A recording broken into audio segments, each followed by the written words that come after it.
Hola, ¿cómo están? Bienvenidos a este podcast, este nuevo invento.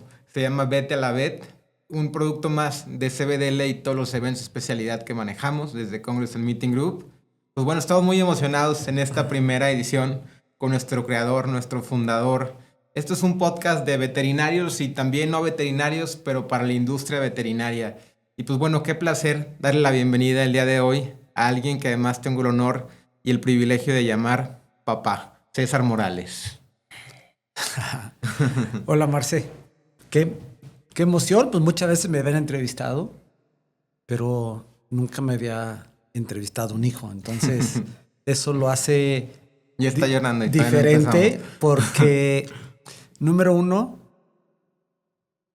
te vas a sorprender de la cantidad de cosas que no conoces de mis inicios, de cómo se desarrollaron y que uno piensa que es automático y que todo el mundo sabe y la realidad es que hoy estuve escribiendo como un libro mental de ¿por qué soy así? Hoy como que me surgió la pregunta, ¿por qué soy así? Pero a Bien, ver, creo que, y perdón que te interrumpa, papá, pero creo que hacia allá va la primera pregunta que te quiero hacer, que es como ok, una introducción ok, para toda la gente que no ok. te conoce. Pero si tuvieras que presentarte sin decir quién eres o qué haces, ¿qué dirías? Que César Morales se la ha tenido que jugar toda la vida. Hoy me di cuenta que algo que en este momento lo vemos tan fácil y tan sencillo, no fue así, pero que nunca me he sentido víctima. Tuve que luchar contra muchas cosas, muchas. Tuve que vencer demasiadas cosas, tuve que sobreponerme a otras, pero mi entorno familiar y mi educación jesuita, creo que eso hicieron la diferencia. Creo que soy un luchador, definitivamente. Oye, ¿y quién eras antes de que todo esto comenzara?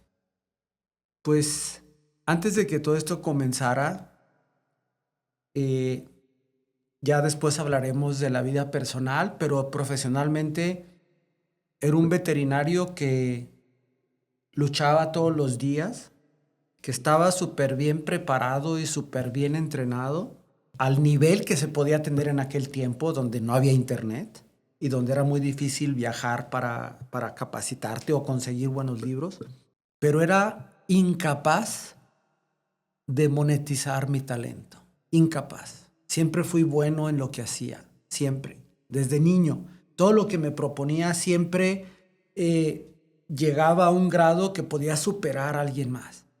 Siempre fui competitivo y me encantaba la cirugía, me encantaba lo que hacía, me encantaba cómo lo hacía, pero era incapaz de monetizar mis talentos, completamente incapaz.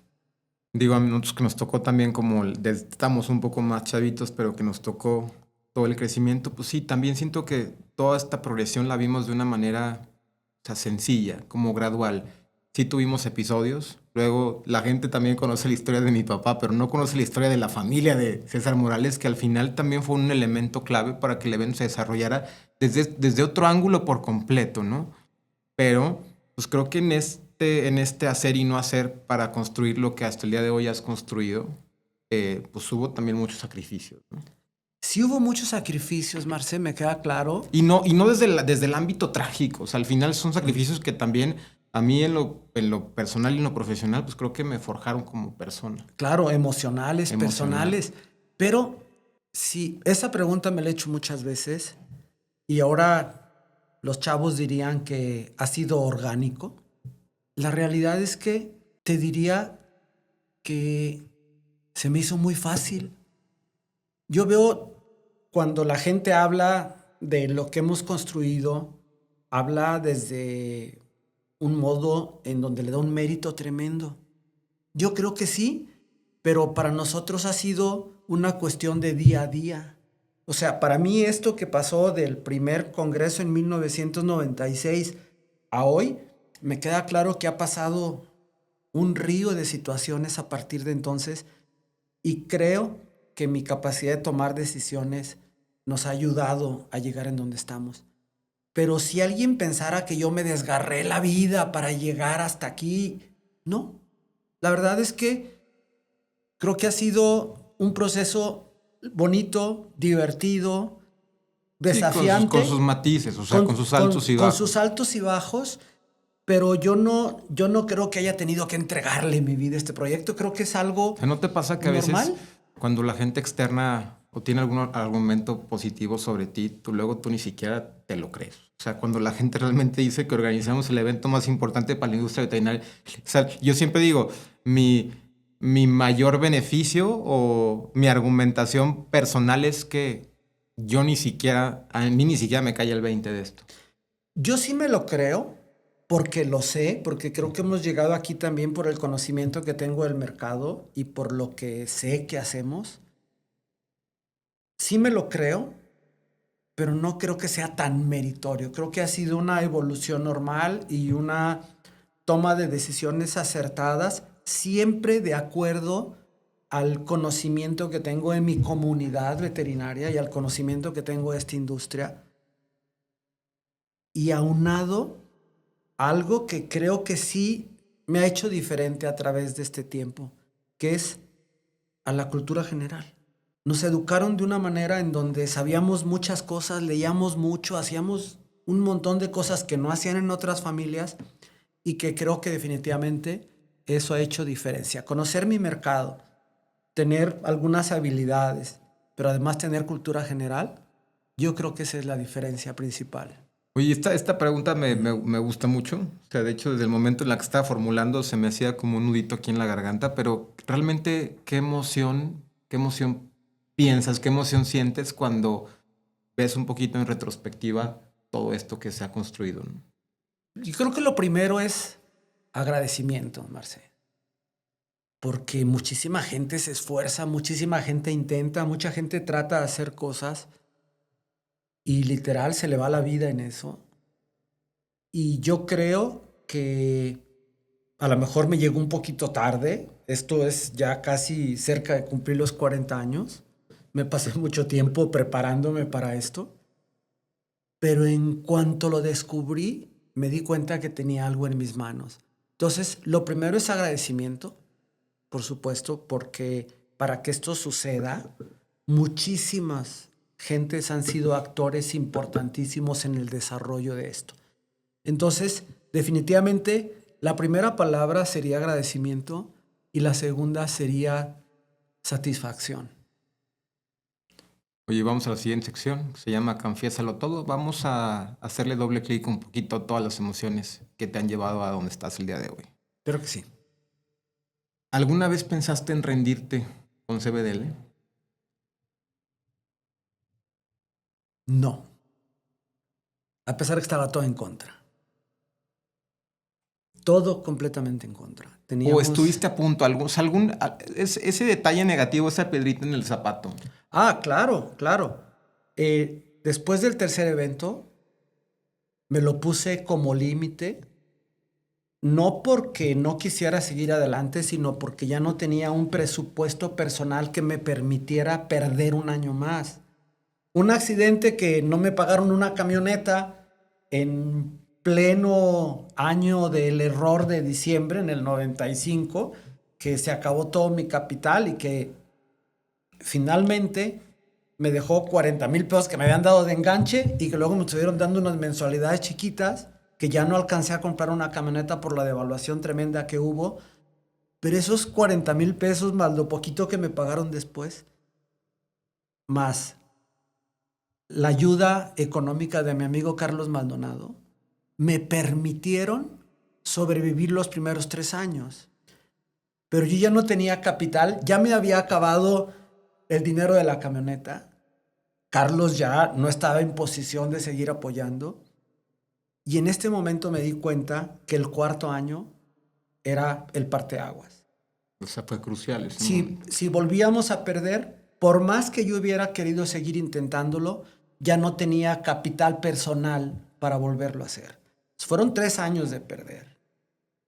Y ese colchón pequeño que tenía me permitió aguantar esos 3 años, porque yo no tenía ningún excedente en mis ingresos. Yo no tenía un ahorro, yo vivía completamente al día. Yo dependía de lo que ganaba para pagar la colegiatura, para pagar la renta, para pagar los sueldos. Yo no tenía un extra, tampoco no tenía una actividad de crédito. Tampoco no era que yo pudiera ir al banco y decir, necesito que inviertan en mí para seguir con este congreso. Tampoco no existía ese concepto de emprendedurismo que tú puedes bajar fondos y generar dinero de otros lados. Yo era muy limitado para todo eso. Entonces, aunque yo nunca pensé en rendirme, pero me quedaba claro que el cuarto año era el parteaguas. Si volvía a perder ese año, iba a tener que rendirme, no porque no quisiera seguir, sino porque ya no iba a tener recursos para seguir, ¿no? Y por ejemplo, ¿qué decisión te quitaba el sueño? ¿Qué decisión me quitaba el sueño? ¿O te quitó el sueño durante mucho tiempo?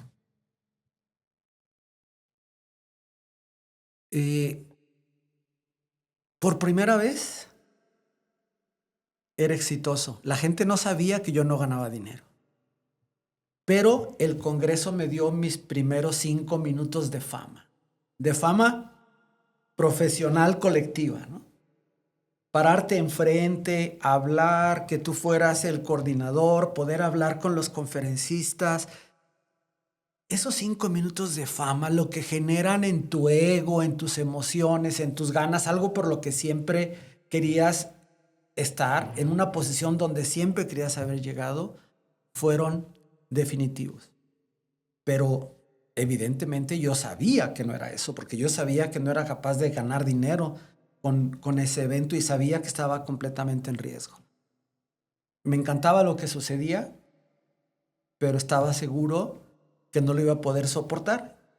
Y hace poco hablamos de eso en familia y les decía que yo nunca, contrario a lo que piensa la gente, yo nunca fui un tipo hábil para ganar dinero.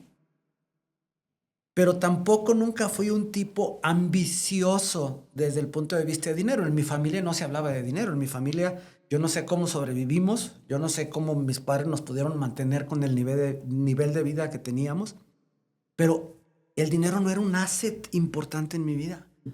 Entonces me costaba mucho trabajo comprender que si no generaba dinero, no iba a poder seguir con el proyecto del Congreso. Esa decisión de no cobrar en el cuarto año fue disruptiva. Disruptiva, transformó esta industria, creo que la tenemos que platicar esa decisión, porque transformó no solo el Congreso de León, transformó la educación continua en veterinaria en toda América Latina.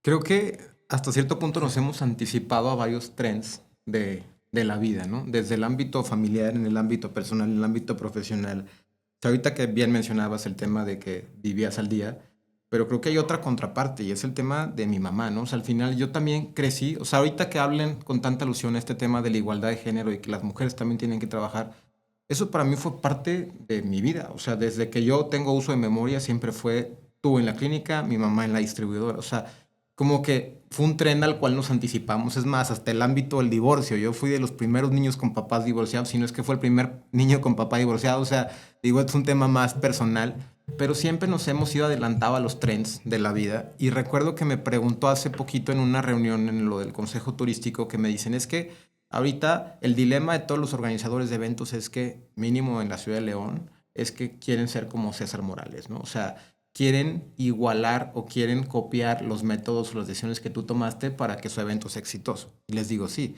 pero este evento tiene 30 años de madurez. O sea, yo creo que cada evento tiene una peculiaridad y cada uno tiene que ir escarbando. Me queda claro que sí podría ser un asesor para estos comités organizadores, pero si les tuvieras que decir algo también a ellos, como organizadores de eventos, ¿qué les dirías? O sea, ¿cómo podrían seguir confiando en el producto que tienen para entregar a su industria? El problema de esta industria, así lo veo, es que les cuesta trabajo entender que el dinero siempre viene después. Claro. Hay gente que es muy capaz para conseguir fondos, que es muy hábil para generar cosas, pero no es fácil ganar dinero en esta industria. La mayor parte de los congresos que yo conozco pierden dinero o salen tablas. Muchísimos eventos están en esa circunstancia. Y eso genera que los organizadores con frecuencia se desanimen. Pero también es que les cuesta trabajo entender que esta industria está completamente basada en la generación de experiencias. Y esas experiencias pueden pasar por educación, por negocios, por networking, por muchas cosas. Pero tenemos que ser capaces de generarlas. Tú puedes tener un evento maravilloso, incluso lo puedes llenar de gente como sea, pero si tú no logras que tus participantes interactúen con tus patrocinadores, por ejemplo, no importa cuánta gente tengas. Y por ejemplo, ¿crees que es más fácil o más difícil ahora? Yo creo que es mucho más fácil. Por la difusión. Por la convocatoria. Tú ahora pautas en TikTok y te aparece 50 veces. A mí todos los días me aparece que tengo que ir al Super Zoo en Estados Unidos porque busqué las fechas. Y todos los días, si abro mi Facebook o si abro mi Instagram o si abro mi X, me aparece una publicidad que tengo que ir al Super Zoo. Pero ¿no crees que las cosas han perdido como o sea, no son como tan genuinas? O sea, que también sientes que las cosas son un poco más superficiales. Y cuando tú iniciaste con esto, al final dicen que todas las grandes decisiones vienen de una gran decepción, ¿no? Creo que la historia que yo ya conozco, y estaría interesante que seas muy breve, si la puedes platicar de una manera muy resumida, este acercamiento que tuviste a un congreso con un maltrato y la oportunidad que surge también con Kitsia, que es mi tía, que era en ese entonces la directora del Centro de Convenciones aquí en León, y fue este conjunto de decisiones que fueron los que detonaron en el primer evento, pero todo se detona, me queda claro que tú ya traías la inquietud y que siempre has sido un precursor a que la gente se capacite, pero todo surge de esta gran decepción que tú te llevaste como líder de grupo al llevar a tu equipo a que se capacitara a Acapulco, si no mal recuerdo, Acapulco, ¿no? así Uh-huh. es. Pues sí, O eso creo sea, que mucha gente conoce esa historia. Voy a un congreso en un hotel que era, o sea, completamente fuera del ámbito económico al que teníamos los veterinarios. Me llevo un grupo grande de veterinarios de León en autobús. Imagínate irte en autobús en Acapulco en aquel tiempo, eran 16 horas porque se paraba en todos los pueblos. El evento era en el Princess. El Princess en aquel tiempo estaba lejísimos de Acapulco. Y ahora en el Princess hay toda una ciudad, hay todo el Acapulco Diamante que está construido en esa región. En aquel tiempo, afuera del Princess no había nada, absolutamente nada. Entonces llegamos al Congreso, estábamos hospedados en un hotelito ahí en la costera. Llegamos al Congreso en camión, 1 hora en el camión para llegar al Congreso. Un congreso que era caro. Los congresos de aquel tiempo, el congreso de Ambepe, te voy a poner un ejemplo, es posible que costara, con el tipo de cambio de aquel tiempo, que costara $300. Entonces, era caro, era un verdadero esfuerzo para muchos veterinarios del interior de la República el poder participar. Pagábamos, nadie nos daba una beca ni nada, ¿y pagábamos. te acuerdas más o menos cuánto pagabas? Sí, te digo, en aquel tiempo, el Congreso de Ambepe, el otro día estuve haciendo la conversión, significaba más o menos $300. 6,000 pesos. Bueno, en ese entonces eran... Sí, o sea, en aquel tiempo eran como 1,000 pesos. Uh-huh. Pero era una cantidad grande. Si además eso le agregas el hospedaje, la comida, el transporte, se hacía un número grande. Entonces llegamos nosotros y algo que nunca se me va a acordar, no voy a mencionar el nombre de ellas por respeto, pero había un par de chicas que siempre estaban en Ambepe. Y yo no sé por qué, pero siempre estaban enojadas. Entonces, a pesar de que habías pagado, a pesar de que siempre eras como insignificante para ella. Su actitud, su rictus facial era como de, ¿tú qué haces aquí, no? O sea, imagínate, ese es tu primer contacto cuando llegas al registro, que alguien mentalmente y visualmente te diga, ¿tú qué haces aquí, no? Después, pues el sistema de los congresos en aquel tiempo era muy diferente. La mayor parte de las conferencias eran comerciales, pero comerciales como tal. Era Bayer hablando de Baitril o Merial hablando de Frontline por un técnico de su compañía, no por un independiente como sucede ahora. Y solo había un salón de conferencias. Y bueno, estábamos ahí ya instalados y como a las 11 de la mañana, Ángel Ordaz me dice, oye, tengo hambre. Y le dije, vi que hay como un snack por aquí. Entonces ya salimos al snack a ver qué había.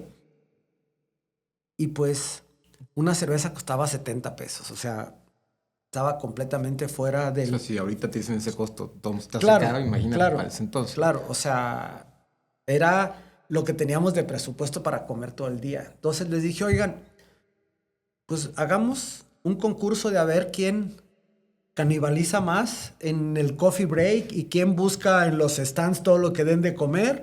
Y en la noche hay cena. En la noche hay cena y pues ahí nos ponemos al corriente. Entonces nos acabábamos todas las galletas, todos los crudités, que así le dicen a la jícama y la zanahoria, y eso, y todo lo que te daban en los stands, arrasábamos con él, porque yo a lo mejor me podía haber comprado una cerveza y un sándwich, pero mis compañeros, varios de los que iban conmigo, no podían.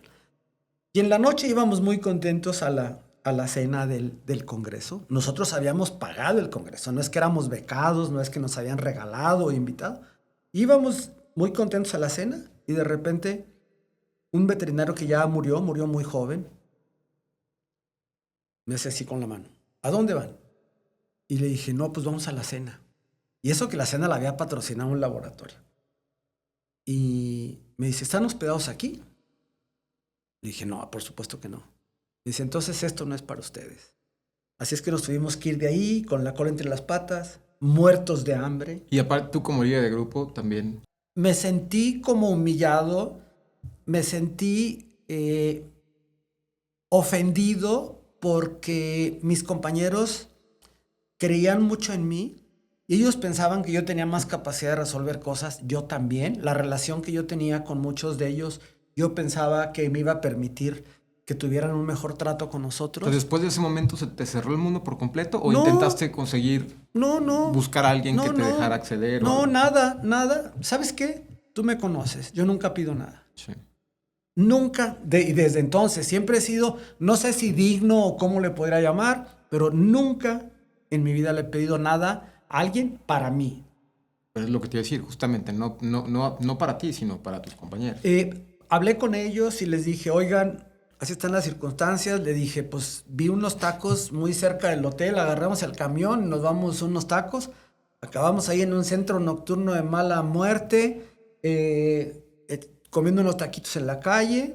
Y al otro día lo que hicimos es, les dije, había creo que era Burger Boy, que ahora ya ni existe. Había algún restaurante por donde estábamos, cada quien compró su lunch y nos venimos con lunch al Congreso. Así es que estábamos en el Congreso, en el receso nos comimos nuestro lunch y le volvimos a pegar bien duro a las galletas del coffee break. Después encontramos que por ahí había como una camioneta que les vendía a los albañiles, había muchísima obra alrededor, entonces nos salíamos, íbamos ahí que era el food truck de aquellos tiempos, y pues ahí nos comíamos unos taquitos o algo con lo que vendían los albañiles. Por ejemplo, la parte académica, o sea, las conferencias, que realmente era por lo que habían pagado ¿cómo era? Muy mala. Muy mal. Muy o sea, mal. en general. Muy mala si lo comparas con lo que sucede hoy. En aquel tiempo había muy pocas posibilidades. Entonces, las 2 estrellas que traían del exterior y todos los mexicanos que hablaban te sorprendían. O sea, era buena, pero eran muy pocas, porque la mayor parte eran conferencias patrocinadas por la industria que terminaban solo hablando de sus productos. De sus productos. Que creo que fue detonante también eso que se vivió, porque creo que varias de las bases de lo que es el día de hoy el Congreso también fueron fundamentadas en lo que tú viviste en ese Congreso. O sea, desde el stop de este ejecutivo de industria que no te permitió, igual y fue literal lo que disparó la identidad de que yo quiero hacer algo donde sí le permita a mis colegas pues ser partícipe de esto, ¿no? Y el tema de las conferencias también, o sea, que al final algo que ha distinguido nuestras conferencias es que pues indirectamente, o sea, directamente no puedes hablar de un producto como tal. Claro, en el producto de la conferencia como tal. Después habrá simposiums, desayunos con la industria, etc., donde ya pueden abordar un poquito más. Pero no es la configuración inicial, ¿no? Claro, porque además en un modelo como el que tenemos, con tantos salones simultáneos, si haces una conferencia con un tipo inducido, comercial, no van a ir. La gente se te va a salir y se va a ir a otro salón, ¿no? Entonces, el mismo mercado los ha obligado... Escuchen esto, directores de marketing. El mismo mercado los ha obligado a que, aunque el salón está vestido con la imagen de su producto y es completamente válido porque ellos están pagando por ese salón, pero la conferencia es completamente independiente. A mí me ha tocado ver conferencias patrocinadas por un laboratorio donde el speaker pone y afirma que él usa otras marcas, ¿no? Y no hay ningún problema porque lo que importa es que la comunidad veterinaria vea que sus marcas con las que trabaja están interesadas en apoyar y patrocinar su educación, ¿no? Qué interesante cómo esta historia detonó en lo que hoy en día es el Congreso Veterinario de León. Bueno, la siguiente sección se llama Más allá de la bata. No sé, ¿hace cuánto tiempo no te pones una bata? La última vez que me puse una bata fue el día... ¿Que te operaron hace 2 semanas? No, pero el día que regresamos de Colombia, cuando fuimos a ver el centro de convenciones, ¿te acuerdas que veníamos del aeropuerto y que tu mamá le dijo a Mariana que habían atropellado a Beca? Ah, sí. Y que tuvo una fractura y que la querían mandar a no sé dónde. Y cuando vi la radiografía le dije, yo lo puedo operar. Entonces, ese fue... Y la perra se murió. No es cierto. Sí, sobrevivió. Y le fue muy bien. Ese fue el último día. El último día. Yo ya había decidido que ya no iba a hacer absolutamente nada. Porque yo ya no estaba actualizándome. Y cada que hacía algo le estaba limitando al paciente de haber tenido mejores opciones, ¿no? Entonces, por eso decidí ya no operar más. Y extraño el gusanito. Veo ahora tantas técnicas, veo tantos modelos nuevos, veo tanto equipo, veo tantas cosas que a veces digo, ay, cómo me gustaría regresar a operar. Pero después digo, no, estoy así muy bien, fomentando que la gente aprenda más y que la gente opere mejor. Y algo, nada más para terminar este segmento, es decir a la gente que uno nunca sabe dónde puede estar la decisión que le iba a cambiar la vida por completo.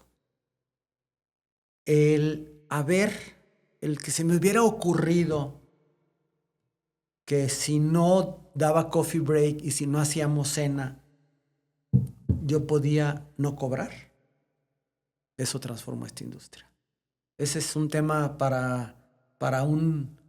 Sí, hay que indagar un poquito más en decisión. eso. Aparte con eso podemos también rascarle para hacer un segundo capítulo de este podcast. Oye, pero te decía lo de Más allá de la bata. Esta sección va para indagar un poquito más en los intereses personales de los veterinarios. Pero en tu caso, ¿qué parte de ti crees que la gente no conoce? ¿Qué parte de mí la gente no puede creer? Que soy tímido, que me gusta la soledad, que me encanta estar y que puedo estar muchísimo tiempo yo solo leyendo, creando, escribiendo, haciendo cosas. Y que de cierta manera me he inventado un personaje que habla en público, que se relaciona con todo el mundo, que hace negocios, que va a otros países, que genera muchas cosas, que se relaciona con mucha gente. Pero mi día ideal es el día que puedo estar en mi casa leyendo o viendo una serie o aprendiendo algo o jugando algo. No sé.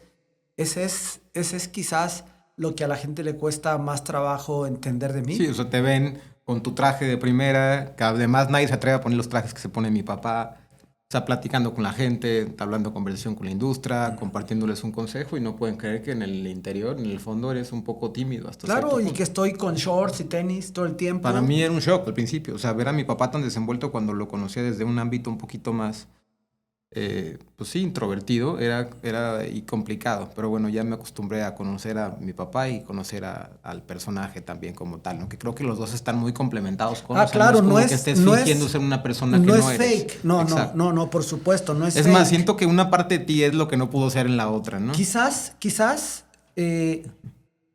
hoy me desperté como escribiendo un libro mental. Estuve, yo creo que Que una por cierto, hora. yo creo que todo el mundo quiere tu biografía, ya deberías de. Yo creo Sería que va a ser el libro del paquete yo, 2027. yo creo que estuve una hora eh, pensando en que nunca nadie me elegía en la escuela. Bueno, ¿Tampoco eres el niño este de que cuando en equipos era el último? no, no. Yo sí. En lo deportivo no, Pues siempre. porque era gordo y a los En, gordos no nos elegía nadie. en lo único en lo que me elegían era en lo deportivo.